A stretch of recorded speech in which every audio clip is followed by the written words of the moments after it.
अभय शक्ति बोलो प्रदयिनी तुम्ही जागो जागो तुम्ही जागो.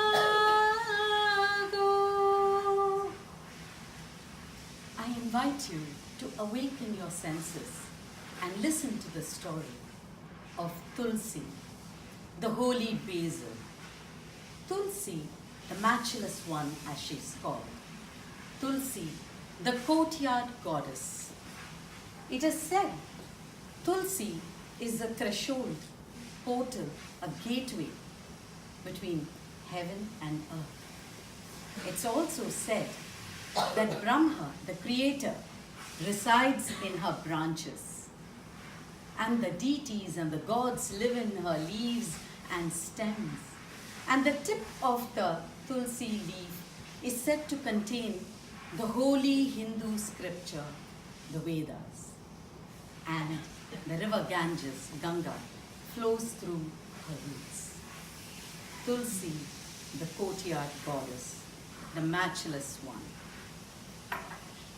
Once upon a time, a long, long time ago, it definitely wasn't our time. Thousands of years ago, when the world was brand spanking new, all the gods lived on one side and all the asuras, the demons, lived on the other side. And then there was Jalandhara. Have I told you about Jalandhara? Let me introduce Jalandhara. Jalandhara was a demon who was indeed unique. He was created through a spark that flew out of Shiva's third eye and landed in the ocean. And Brahma, the creator, gave form to that spark and created a baby boy, Jalandhara, meaning born out of water. And Brahma also blessed the child and gave him boons, like gods do. And he said that he would grow very strong and powerful, and his strength would multiply once he got married, because his wife's chastity and fidelity and virtue would act as an armor plate and protect him, make him invincible, immortal. Jalandhara grew up to be a strong, strapping, young, handsome demon, and he was ambitious. He wanted to wage war with the demons and emerge the ruler of the demon kingdom, which he did exactly. Having established as the king of all the demons, he fell in love with Vrinda. Excuse me, I'm badly going through jet lag. He fell in love with Vrinda, the beautiful princess. Oh, she was light-limbed, dusky-toned, shapely as a swan. And she was the daughter of Kalnemi, a powerful demon king. And Kalnemi was the uncle of the 10-headed demon Ravan. That's another story, perhaps some other time. Not only was Vrinda beautiful, she was intelligent as well. She was blessed with immense yogic powers, and she epitomized chastity, fidelity. She was the quintessential woman who embodied all the qualities, all the virtues that make a woman quintessential. Now,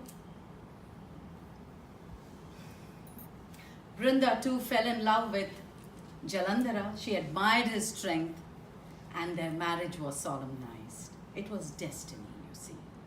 And once Jalandhara married Vrinda, his strength multiplied. Remember what Brahma had prophesied. He became invincible. If he had been stronger before, oh, he became absolutely all-powerful, and he grew very, very proud, vain, and he wanted to rule over the universe. He wanted to be the master of the universe. His wife's chastity and fidelity act as an armor plate and protected him and made him impenetrable, immortal. Now, when the gods heard about Jalandhara's strength, the king of the gods, Indra, he wanted to befriend Jalandhara. Jalandhara didn't like the gods. He wanted to wage war. He wanted to rule over the gods.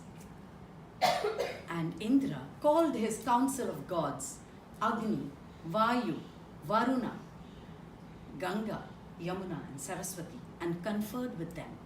And they all rushed to seek Lord Shiva's counsel and advice. Shiva welcomed them, but he did tell them that his hands were tied as Jalandhara was his offspring, and he directed them to Lord Vishnu. And he said, Vishnu will have a solution for you. After all, he is the protector. So the gods trooped in, went to visit Vishnu. Vishnu welcomed them, heard them out. He did sympathize with them. He knew about their problem. But he too was in a fix. Jalandhara's wife Vrinda was his ardent devotee. It would be unjust to do anything. But he knew he had to trick her, because that was the only way Jalandhara could be vanquished. So he sent the gods to wage war against Jalandhara, and as soon as the gods left, Vishnu disguised himself as Jalandhara and went to visit Vrinda. Upon seeing her husband at her doorstep, Vrinda was perplexed.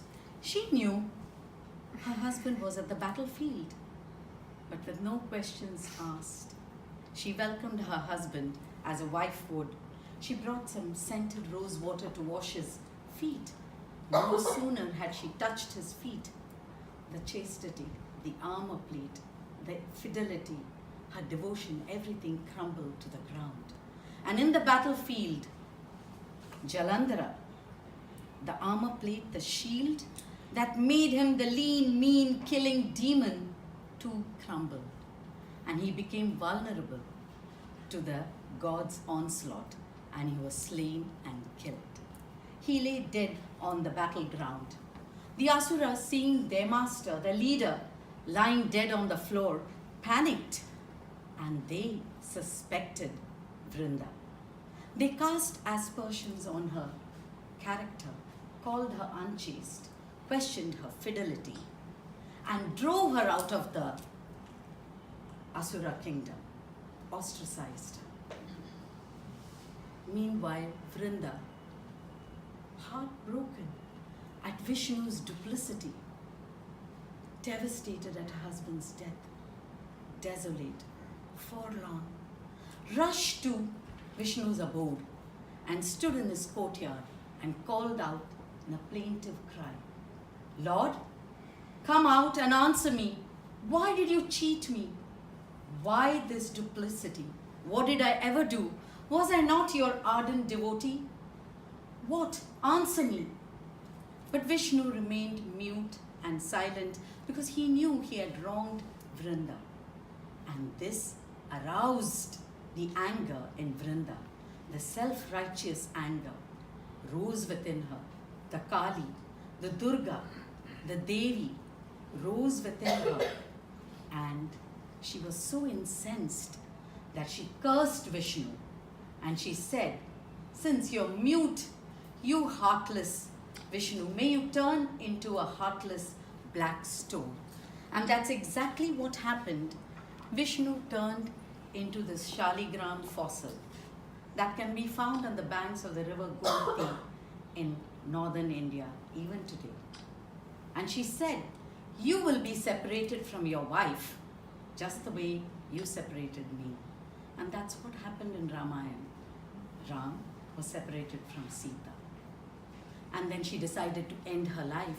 But before she did, Vishnu granted her a boon and turned her into the holy Basil, the matchless one. And she grew roots in his courtyard. And he decreed, that no worship to him would be complete without offering a sprig of the Tulsi leaf. So in death, he immortalized Vrinda as the courtyard goddess, as the holy Basil, gave her the position, gave her the status, and vindicated her. And that's the story of the holy Basil. And I would like to end this story with a shlokam, a prayer, a mantra that I learnt as a young child. Katyayani Mahamaye Mahayogini Nanda Gopasutam Devi Patim Me Kurute Namaha. Thank you.